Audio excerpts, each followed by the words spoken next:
دلوقتي اكتر من 90% من المشترين بيستخدموا قرض ال 30 سنه، علشان ده بيديهم ميزه ان القسط الشهري بتاعهم بيبقى ثابت على فتره طويله، فبيساعدهم ان هم يبيلد ايكويتي من غير ما يبقوا عندهم التزامات ماديه عاليه. بس هنا في مشكله، ان في اي نوع قرض عادي بيبقى المبلغ القسط الشهري اللي انت بتدفعه جزء منه بيروح للانترست او للفايده، والجزء الاكبر بيروح للبرنسبل او المبلغ الرئيسي. لكن في نوعيه القروض الخاصه بالعقارات او بالعربيات مثلا بيبقى المعادله مختلفه شويه. بيبقى في البدايه الجزء الاكبر من قيمه القسط الشهري بتاعتك بتروح للانترست، وجزء صغير قوي هو اللي بيروح للبرنسبل، وبيبدا المنحنى الانترست يقل والبرنسبل يزيد لغايه ما بيوصلوا لنقطه اسمها التيبنج بوينت. في النقطه دي بيبقى 50% من القسط الشهري بتاعك رايح للانترست و50% رايح للبرنسبل. بعد التيبنج بوينت ديت بيبدا الدنيا تختلف، بيبقى الجزء الاكبر من القسط الشهري بتاعك رايح ناحيه البرنسبل، والجزء الاقل رايح ناحيه الانترست، لغايه ما توصل في نهايه مده القرض اللي هي 15 سنه او 30 سنه ان بيبقى الجزء الكبير قوي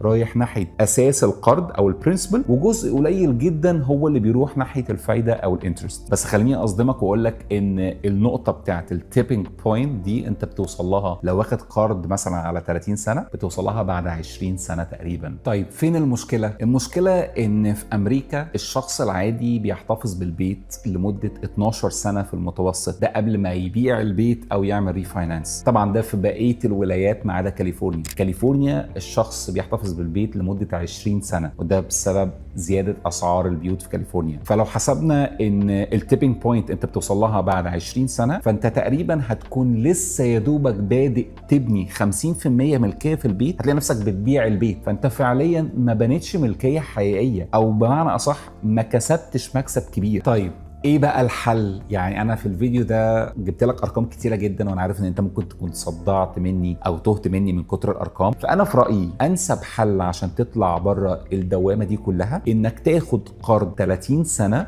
مش 15 ولا 50، بس تعمل حاجه حلوه، انك تدفع قيمه القسط الشهري بتاعك كل اسبوعين مش كل شهر. لو تقدر ان مثلا لو كنت بتدفع ليتس سي $3000 في الشهر، لا ادفع $1500 كل اسبوعين. انت لو عملت الحركه دي هتلاقي ان انت دفعت قيمه القرض بتاعك في مده اقل من 30 سنه بحوالي 10 سنين او 8 سنين، فانت وفرت لك مبلغ كبير جدا في الانترست. ده لو احنا هنحل الموضوع من ناحيه تقسيط المبلغ. في حلول تانية استثماريه انت ممكن تعملها في البيت اللي انت عايز تشتريه، انك تحاول تدور على بيت يكون فيه جراج ينفع يتحول لاي دي يو.